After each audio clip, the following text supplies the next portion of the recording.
Bienvenidos a un episodio más de Archivos de Inmigrantes. Mi nombre es Ceci Velasco, su host de este podcast. Recuerden que este espacio está diseñado para compartir relatos, experiencias e historias de personas reales que están iniciando un camino legal para construir su vida en Estados Unidos. El día de hoy tenemos como invitada a la señora Miraida Prada. Ella es de origen venezolano, tiene 3 hijos, está casada con un ciudadano norteamericano y queremos agradecer mucho que haya aceptado nuestra invitación, señora Miraida. Bueno, muchas gracias a ustedes también por tenerme aquí. Gracias. Queremos iniciar con, yo no conozco Venezuela, pero me encantaría que con sus recuerdos y sus propias palabras me platicara cómo fue crecer ahí en su país, cómo es la niñez en Venezuela y cómo estaba conformada tal vez su familia.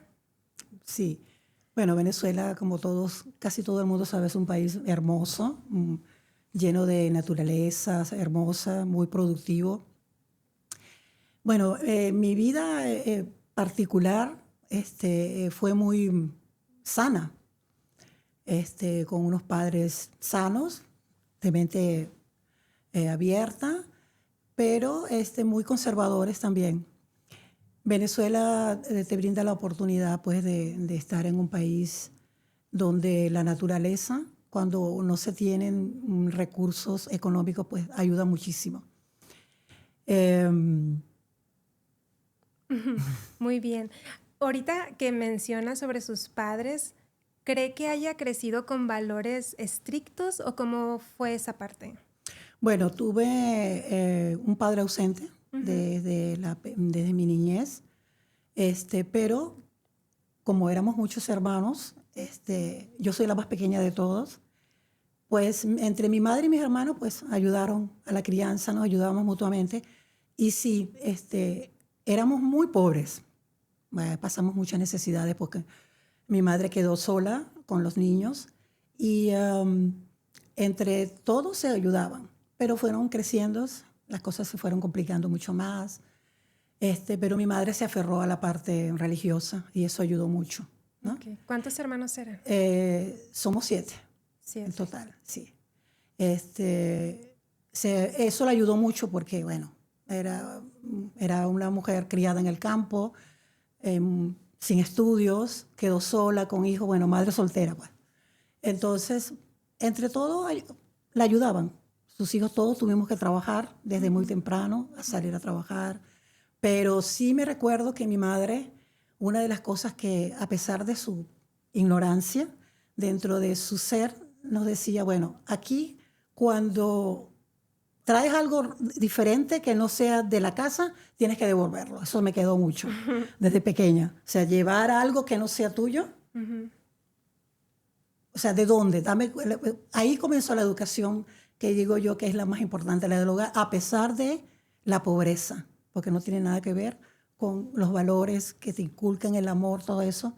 Entonces, bueno, eso me quedó. Esas son cosas que te quedan y que tú vas desarrollando después y que en ese momento no lo entiendes, pero luego lo vas a saber. Claro. Y ahorita que está hablando sobre la educación y los valores, tuvo esas enseñanzas lindas de su madre. Y en cuanto a la escuela, ¿tuvo oportunidad de asistir a la escuela? Estamos hablando de los años 60, yo nací en el 58. Fue también bien difícil. La pobreza siempre nos acompañó hasta parte de nuestras vidas, hasta que empezamos a como independizarnos, a seguir estudiando, cada uno a su manera, como pudo. Pero yo tuve mucho interés en estudiar, a pesar de que teníamos muchas carencias. Creo que el estudiar fue como una herramienta de estímulo para seguir adelante. Saber que tú puedes hacer algo a pesar de las carencias, a pesar de limitaciones que te vas encontrando en la vida. Entonces, bueno, eso, descubrí que yo podía hacer cosas, que a pesar de que mi madre no estudió, que no nos empujó, hasta cierto tiempo nos estuvo apoyando. Pero ya después, cuando tienes que aportar a la casa. Ya a los 15 años yo estaba trabajando, no pude terminar la high school, y porque, bueno, después del sexto grado comencé una academia, estudié para comercio, ya a los 15 años estaba trabajando en un banco, ya generando ingresos porque había esa necesidad de sufragarte tus gastos, de ayudar a la casa. A pesar de que yo tenía 15 años, yo tenía que parte de mi sueldo aportar. Y así todos mis hermanos. Pero cada quien buscaba como su propio derrotero, ¿no? O sea, después que terminas el sexto grado, porque ya no había, mi mamá no nos dijo, no, hay que trabajar, hay que ayudar. Entonces no nos puso como que a seguir, continuar, pero yo sí quería, ¿no? Entonces, bueno, ya después allí comienza una etapa de, vamos a decir, de conocer a personas. En donde yo trabajaba conocí a mi novio, a mi esposo, mi primer esposo.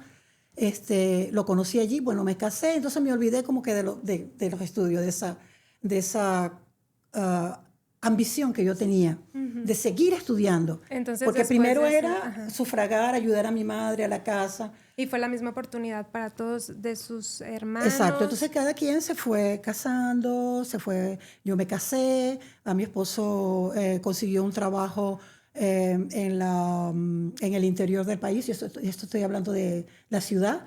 Entonces él consiguió un trabajo fuera de la ciudad y ya yo estaba casada y nos fuimos. Okay. Él trabaja para la industria petrolera. Okay. Entonces, tuve mi primer bebé, me quedé de ama de casa, tuve mi segundo bebé, pero ya yo quería seguir estudiando. Era una meta algo en mí me decía, sigue, quieres realizarte profesionalmente. Eso es lo que yo quería, realizarme profesionalmente. No lo pude hacer cuando quizás tenía que hacerlo, pero sin los recursos que mi madre no me podía dar, pues no lo hice, pero ya tenía un esposo, una casa, estábamos como más holgados en ese sentido, pues entonces yo dije, bueno, esta es la oportunidad para yo estudiar. ¿Y no le pareció difícil? No me pareció porque, bueno, cuando tú quieres algo y vas por ello, tienes que ordenarte, tienes que planificar cómo lo vas a hacer, porque no puedes abandonar tampoco la atención de 2 niños. Claro. Entonces, yo me complementaba entre atender a mis hijos, todo lo dejaba planificado, o sea, en la noche llegar a trabajar, hacer la comida para el día siguiente, todo eso lo hacía. Entiendo que lo disfrutaba en cierto momento. Sí, era como el estímulo mío era eso, que yo quería sacar una carrera profesional, ¿no? Entonces, pero para eso tenía que sacar el high school, entonces lo estudiaba en la noche, trabajaba, conseguí un trabajo para ayudar también, ¿no? O sea, la parte del trabajo siempre fue fundamental para mí, porque acuérdate que yo a los 15 años estaba trabajando, era como casi independiente. Entonces sí, tenía mi dinero y ya estaba acostumbrado a tener mi dinero. Entonces, estudiar en la noche, yo lo hacía pago, yo pagaba mis estudios. Okay. Yo trabajaba, estudiaba esos estudios nocturnos, los pagaba con mi trabajo. Entonces yo no tenía claro nada, pero yo tenía claro que yo quería estudiar. Entonces, ya cuando sucedió eso, que yo me di cuenta, ya yo tenía 2 niños, tenía 3.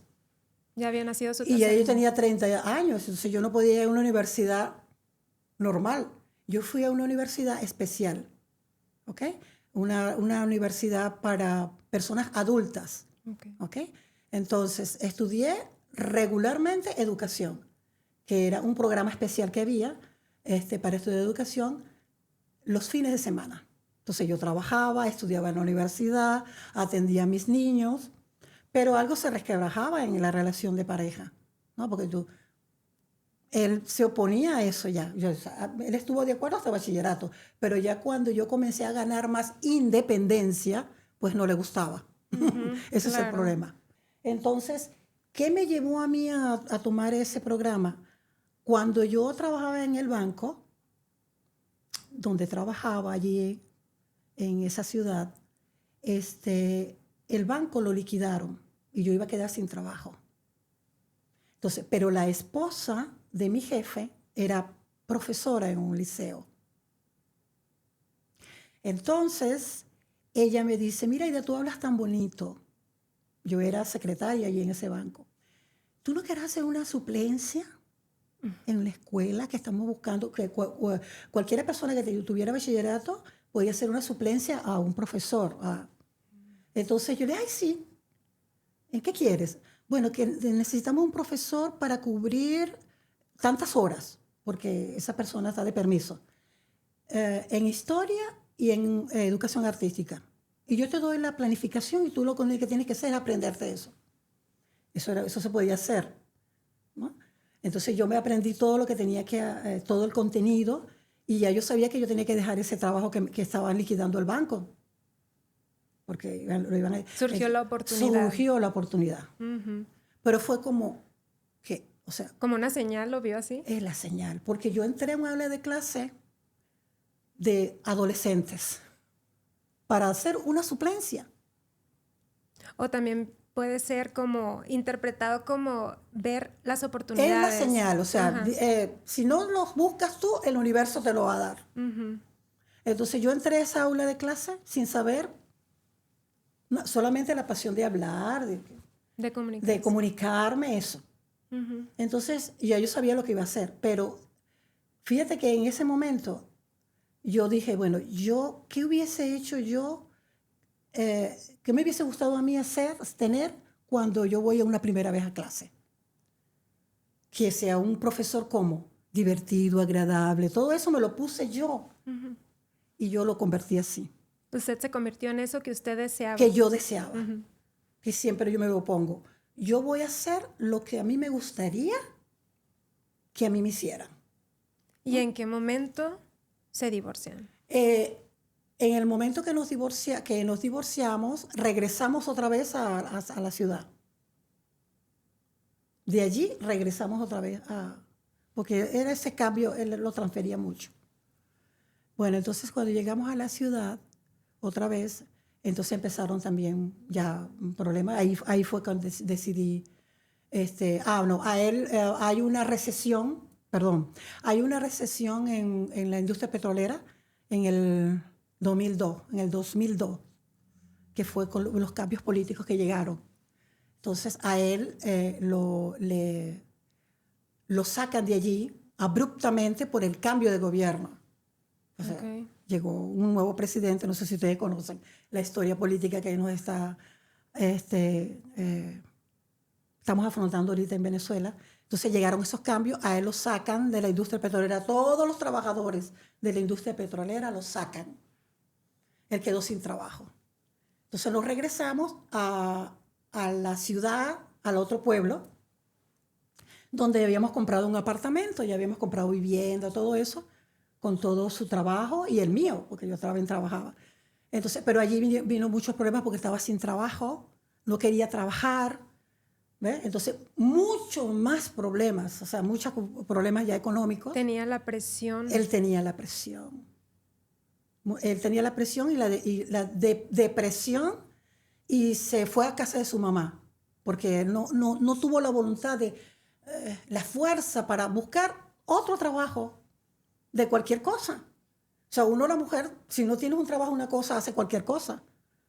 Un día decide simplemente irse de casa. Se va. Sus hijos ya para esto estaban grandes. Ya estaban grandes, y ya las niñas se ven, las dos se fueron a estudiar también a la ciudad, Caracas, se regresaron, y yo me quedé con el último, Alberto, el varón, el único varón. Estaba adolescente también. Él estaba estudiando. Él estaba estudiando, y con todas las referencias que yo tuve después conseguí trabajo en muchos liceos, para dar solamente lengua y literatura. En las escuelas privadas. En las escuelas privadas. Y por el gobierno, porque yo me gradué y me dieron un cargo por el gobierno, pero en una escuela, porque mi título era de educación primaria. ¿El ambiente político no cambió nada en la educación? Sí, cambió porque querían transformar todos los contenidos y el currículo. Entonces yo me opuse a eso. ¿Sí? Yo me opuse a todos los contenidos que querían cambiar. Es como cambiar la historia de Venezuela a lo que le conviene al gobierno. Entonces ya yo tenía una formación, ¿sí? Una formación en valores, en historia, que te cambie la historia de tu país por conveniencia. Entonces empecé a tener confrontación con mi jefe, la directiva de la escuela, los compañeros de trabajo. O sea que esta recesión afectó todo. Todo, el hogar, la familia, todo. En esa época vinieron las marchas y los problemas, las marchas y las huelgas contra el gobierno, ¿no? ¿Pero quién hacía huelga? Las ¿Los personas, ciudadanos? cualquiera. Yo también salí a marchar porque era la oposición contra el socialismo, el comunismo, pues que estaba llegando a Venezuela.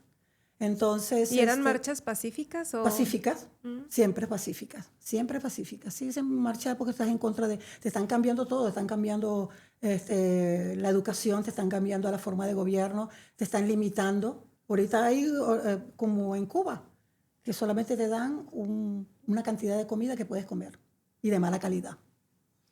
¿Y funcionó?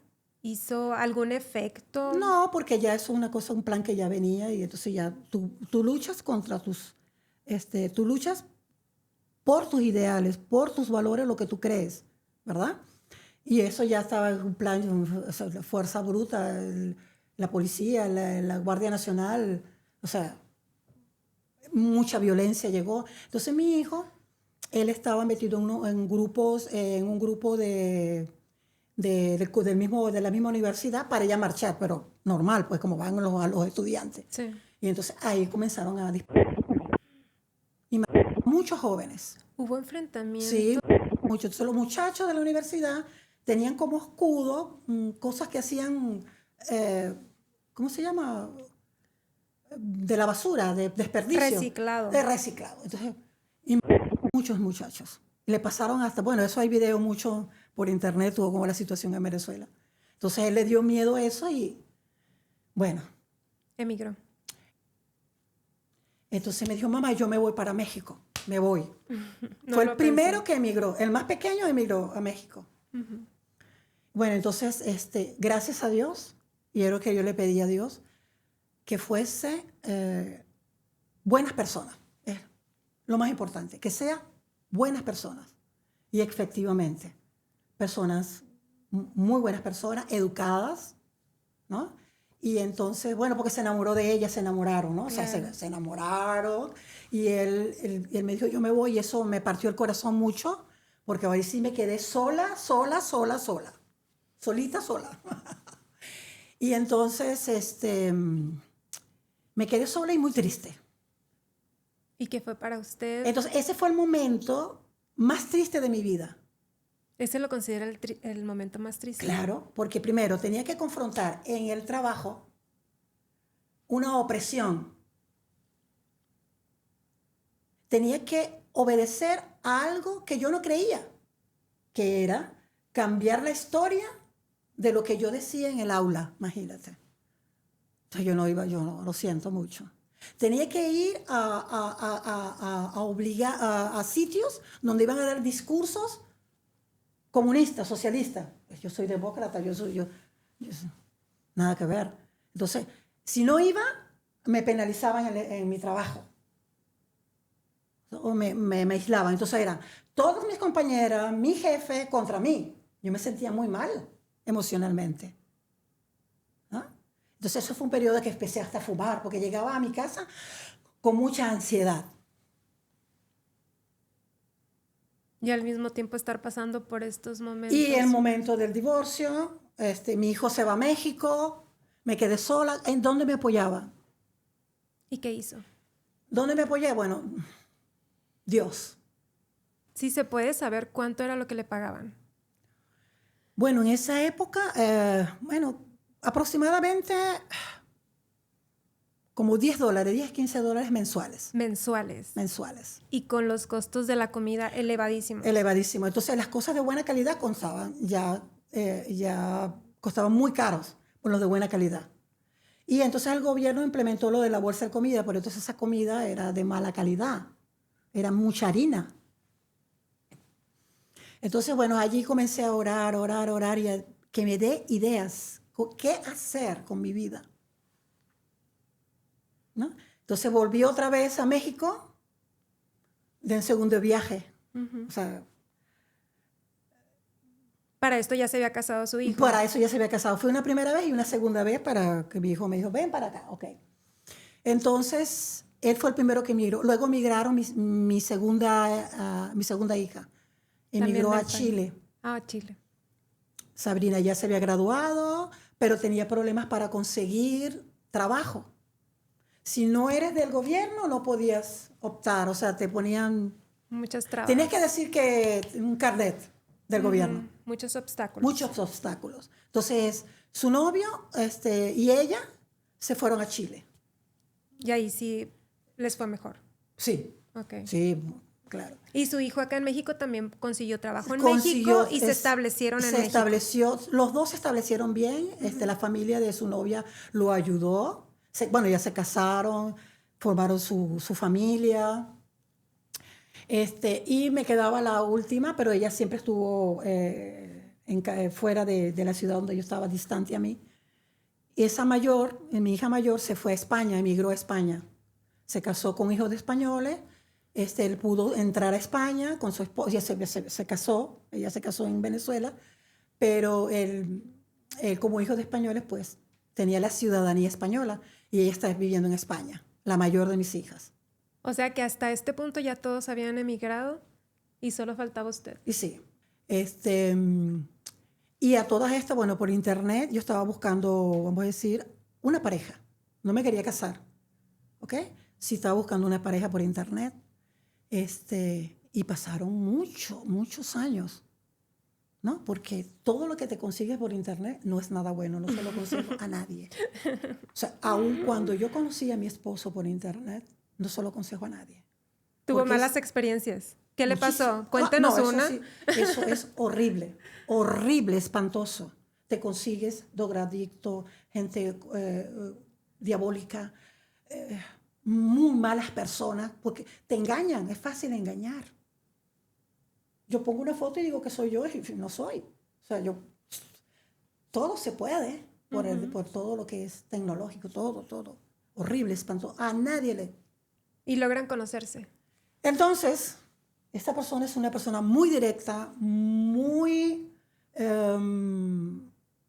clara, firme, sin rodeos. Entonces yo quería salir de donde estaba porque no me sentía bien, estaba muy triste, muy mal. ¿Le platicó de su situación? No. ¿O en ese momento? No, sí le dije que estaba, por supuesto, la situación civil mía, le dije todo eso, pero no contándole detalles, no, porque usted tomaba solamente precauciones. diciendo que soltera, ¿sabes lo que uno dice? Soltera o buscando pareja, X. Entonces, yo quería irme de allí, salir a donde estaban mis hijos, porque me sentía muy mal. Mal. O sea, cuando uno está como así, deprimida, sí, pero yo no lo quería aceptar porque yo soy de carácter fuerte, pues. Entonces mi hijo me dice, no, mamá, te voy a comprar pasaje para que te vayas primero a... Yo sentía más que quería irme a Chile y me fui a Chile. Hasta este punto había entonces trabajado como niñera y pues con algunas buenas referencias que ya tenía. ¿Qué pasa después? Bueno, entonces allí tomamos la decisión de conocer a esa persona que conocí, ¿verdad? En persona. Esa persona toma la decisión de ir hasta Chile para conocernos. La visitó. Exacto. Wow. Porque es una persona muy determinante, una persona muy seria. No, jamás había conocido una persona tan seria, que hablaba en serio. ¿Y de dónde es originaria esta persona? Esa persona es originaria de los Estados Unidos. Okay. Y de viaja Norteamérica. Hasta Chile. Y viaja hasta Chile y ahí nos conocemos, ¿verdad? Entonces, no, habíamos hablado, para ver, 2018, agosto, meses. Okay. Entonces, cuando nos vimos, pues hicimos una buena conexión porque nos abrazamos. O sea, no fue una cosa que distante. O sea, no, sino que nos abrazamos, como que... O sea, que lo que habíamos hablado era verdad. Sí.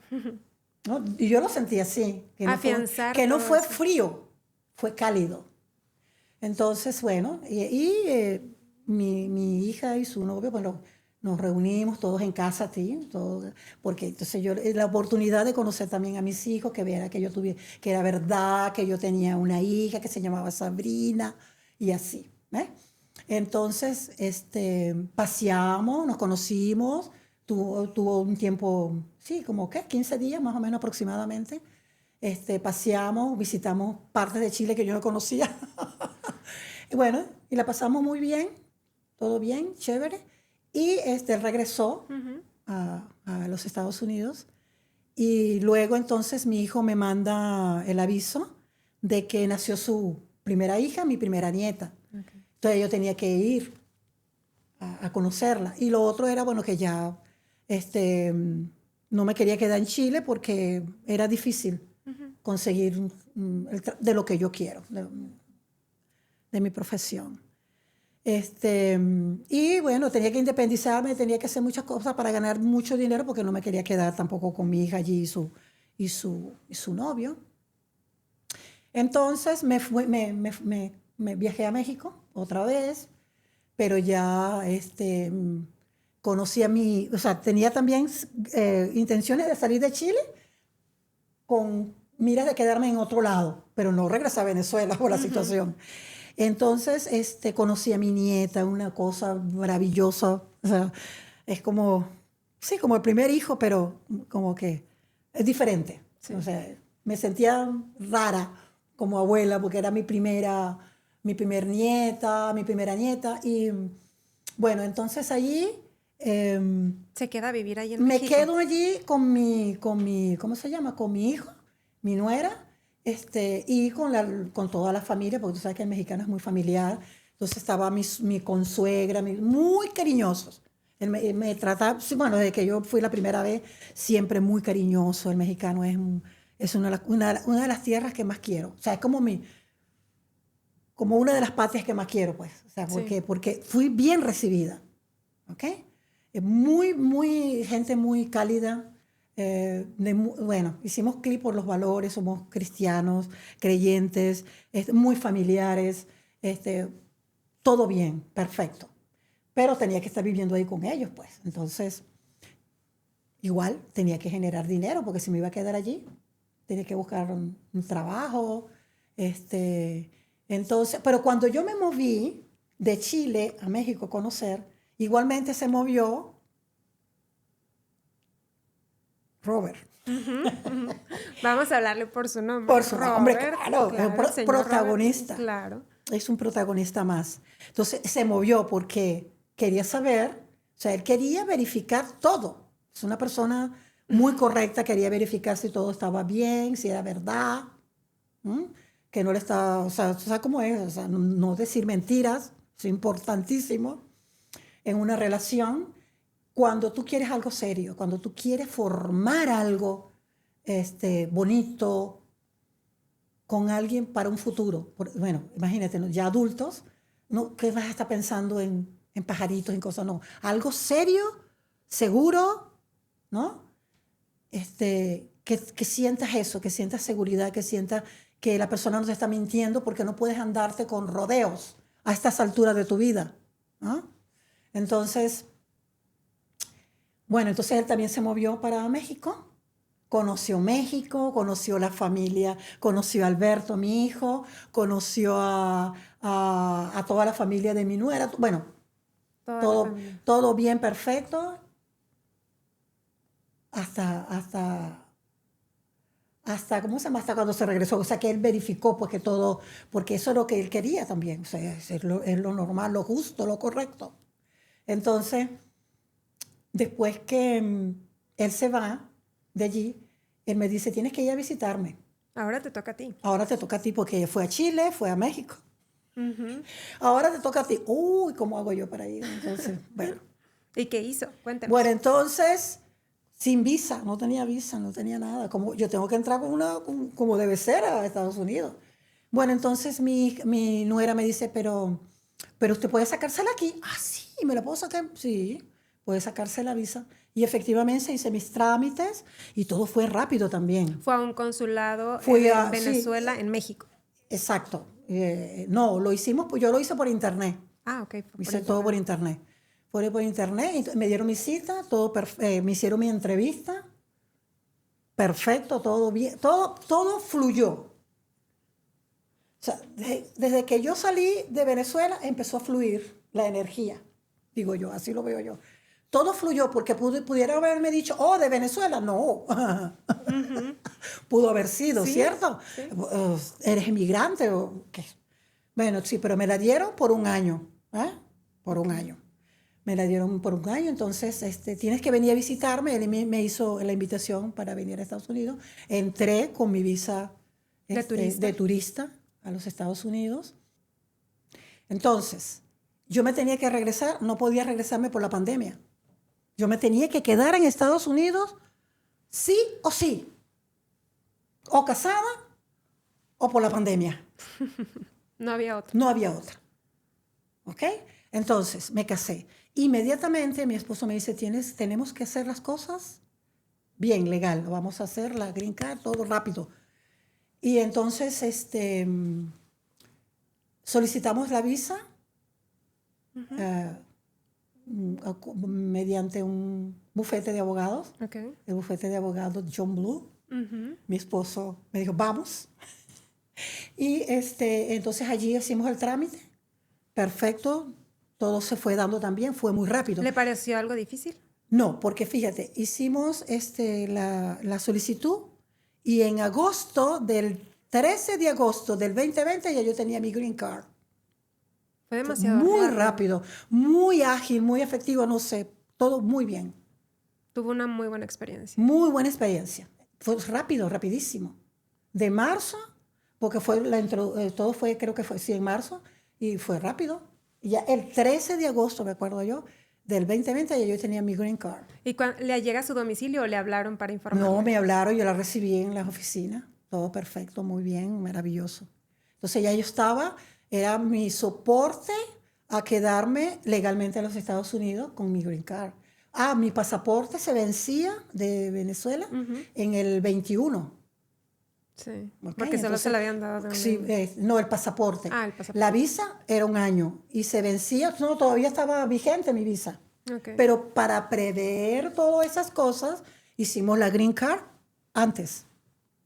Porque no vas a llegar que se venza, ¿sí? Tu visa para hacer los trámites. No, él quería antes que yo estuviera legal aquí porque ella estaba casada, todo correcto. Tú sabes cómo aquí en este país todo es así, todo tiene que ser correcto para que las cosas funcionen y pueda fluir. Esa es una de las cosas que yo aprendí también. ¿Y en qué momento toman la decisión para aplicar para la ciudadanía? Ok, entonces, primero se vence la green card y la renovamos también con la misma bufete y todo también rápido, perfecto, o sea, muy rápido.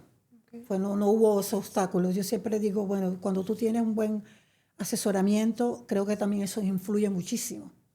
¿Me entiendes? El prestigio es importante. Esas personas son diligentes, son rápidas, tienen experiencia y todo va a ser más fácil. Hasta poniendo de inventar que yo lo hago solo, no, yo creo que sola no lo pudo, no, nosotros pues, mi esposo y yo no teníamos que, por eso él lo pensó muy bien desde el comienzo. Mejor es que te conviertas en ciudadana para que tengas el pasaporte y puedas viajar a Venezuela o a cualquier parte del mundo sin ningún problema, porque resulta que México también puso obstáculos. Todo venezolano que vaya a México también tiene que sacarse una visa. Y eso no existía cuando yo comencé a viajar a México. De Venezuela a México, cuando mi hijo se casó, a mí no me pedían visa en México. Luego sí, porque la inmigración fue mucha de venezolanos. Entonces, México empezó a pedir visa. Entonces yo también iba a tener problemas para entrar a cualquier parte del mundo.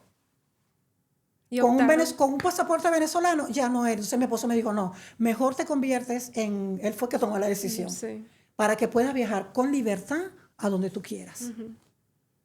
Entonces hicimos eso, el proceso otra vez con John Blue.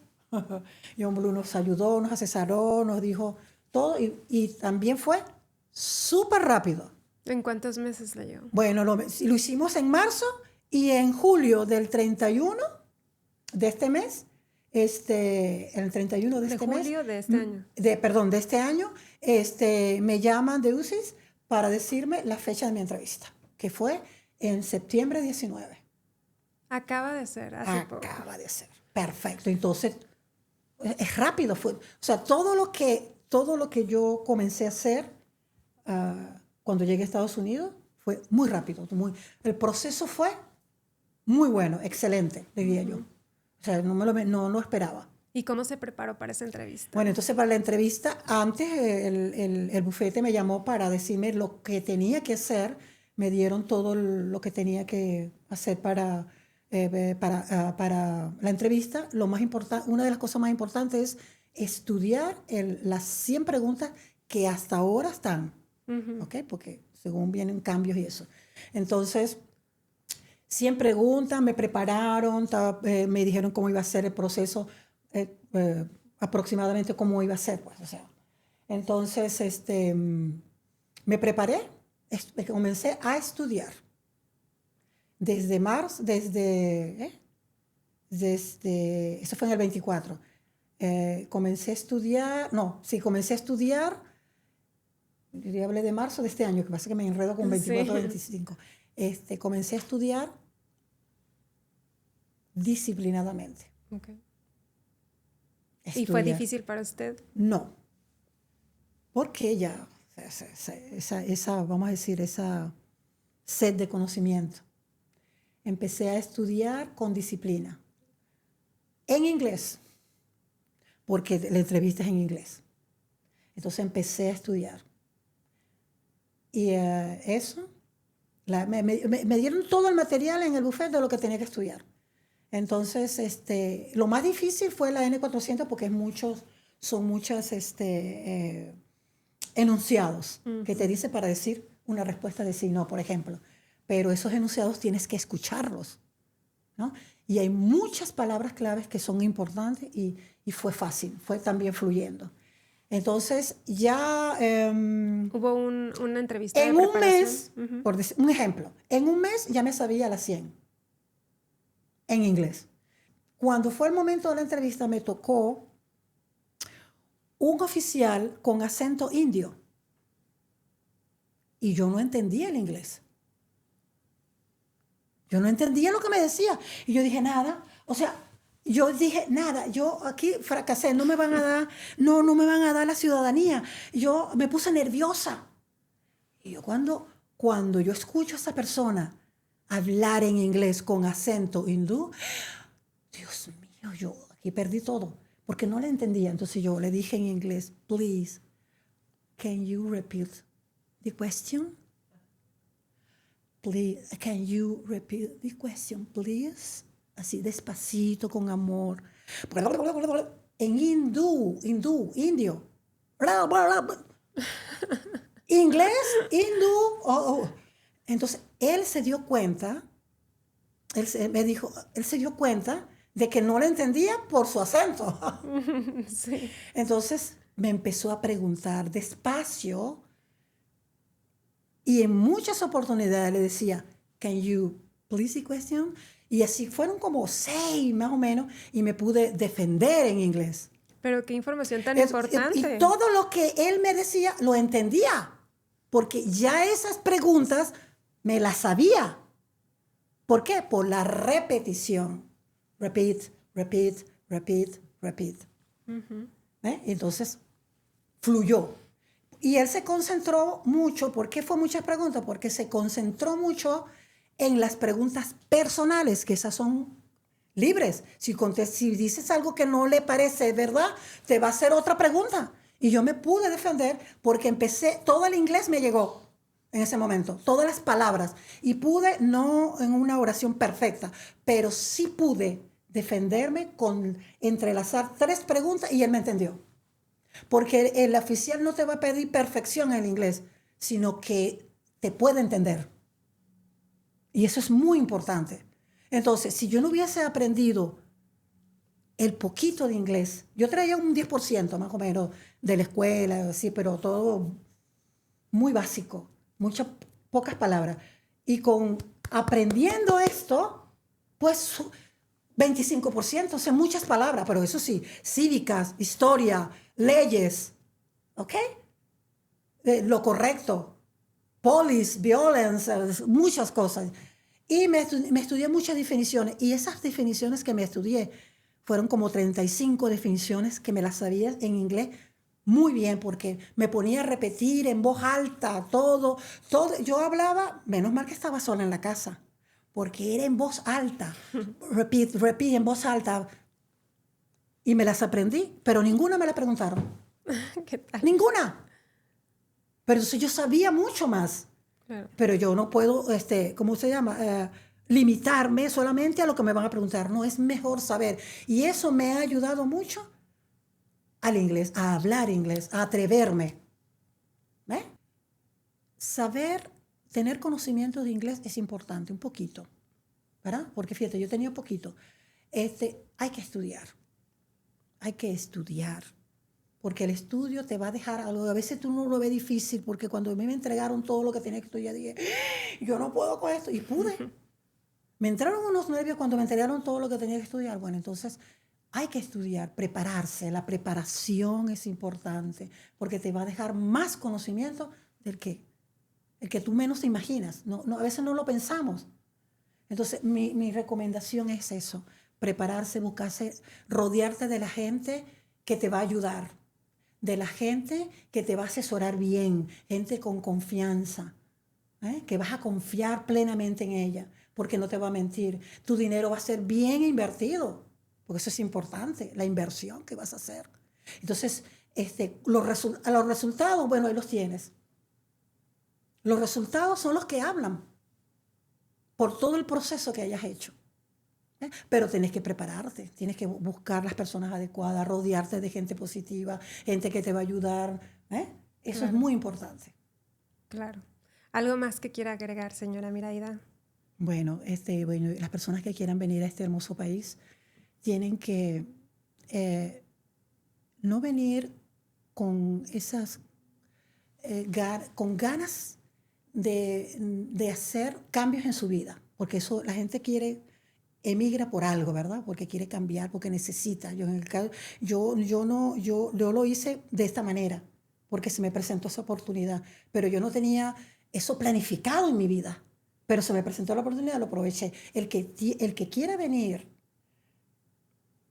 con ganas de estar en este país para trabajar, porque todos dicen así, ¿verdad? Que quieren venir a trabajar para sacar adelante a su familia. Bueno, háganlo de la manera más correcta posible, lo más posible, lo más correcta posible. ¿Por qué? Porque todo se va a abrir en esa frecuencia, ¿verdad? Porque si usted hace las cosas de mala gana, mintiendo, pues esa es la energía que tú vas a arrastrar. Eso es todo. Como lo sabes hacer así mismo, se te va a devolver. Ese va a ser el resultado. Si tú comienzas a hacer las cosas bien hechas desde el comienzo, ¿verdad? Haciéndolas de manera correcta, buscando ser legal. No que es eso de que yo llego y yo tengo derechos, no. Tú tienes el privilegio de estar aquí. Tocar suelo americano es un privilegio. Entonces, tienes que primero cumplir con los deberes que esa nación te está ofreciendo para poder ganar derechos. Nadie puede tener derechos si no cumple sus deberes. Eso es imprescindible en la vida. Y hasta legalmente. ¿Cómo tú vas a exigir algo que tú no has cumplido? ¿Cómo tú vas a exigirle derechos a alguien o a alguna nación sin haber cumplido los deberes como ciudadano o como residente? Tienes que cumplir para poder exigir derechos. Eso es lo que yo le recomiendo a la gente. Que hagan las cosas bien hechas desde el comienzo. Muchísimas gracias. Gracias por compartir su historia. A la orden. Cada voz cuenta y cada historia inspira. Y seguro en la plática de hoy muchas personas se identificarán con su historia o si no, también con parte de su historia. Claro. Muchas gracias, señora Miraida. A la orden siempre, que Dios los bendiga a todos porque están haciendo una labor muy importante, muy bella, diría yo, para todas las personas que quieran hacerse ciudadanos y estar en este país, pero de la manera correcta, como debe ser. Gracias. A la orden. Y a ustedes, muchas gracias por vernos, por escucharnos. Recuerden que estamos presentes en todas las plataformas, YouTube, Facebook, Instagram, TikTok. Mi nombre es Ceci Velasco y nos vemos en un próximo episodio de Archivos de Inmigrantes. Bien. ¡Wow! ¡Eso!